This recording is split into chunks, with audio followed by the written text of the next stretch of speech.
বেলেঘাটায় যাই, বেলেঘাটাতেও একই অবস্থা। কোনো অনুমোদন ছিল না, সেখানে আইন না মেনে এইরকম নির্মাণ গড়ে উঠেছিল। কার্টসি প্রমোটার রাজু নস্কর। কথা বলবো, প্রতিনিধি রৌনক রয়েছেন আমাদের সঙ্গে। রৌনক, দেখা একেবারেই যে বেআইনিভাবে এই 5তলা ফ্ল্যাটটি তৈরি হচ্ছিল তার কোনো রকম নথি বা কোনো রকম বিল্ডিং প্ল্যান ছিল না, এমনটাই অভিযোগ।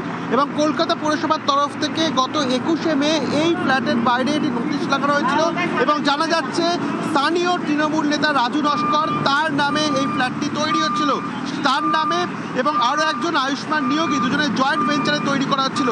যেহেতু 48 ঘন্টার মধ্যে নথি দেখানোর কথা বলা হয়েছিল, নথি না দেখানোয় কলকাতা কর্পোরেশনের তরফ থেকে বুলডোজার নিয়ে এসে দেখানোর চেষ্টা করছি এই গোটা যে বেআইনি নির্মাণ তা ভেঙে ফেলা হচ্ছে।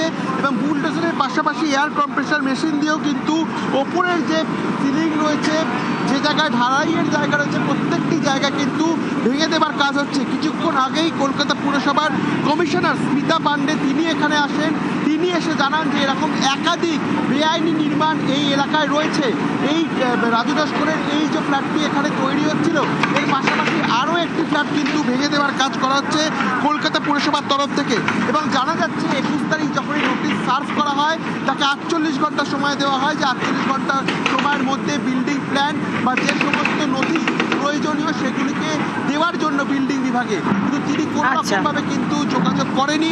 তারপরেই কলকাতা পৌরসভার কড়া পদক্ষেপ এবং বুলডোজার দিয়ে ইতিমধ্যে এই বেআইনি নির্মাণ ভেঙে ফেলার কাজ করা হচ্ছে।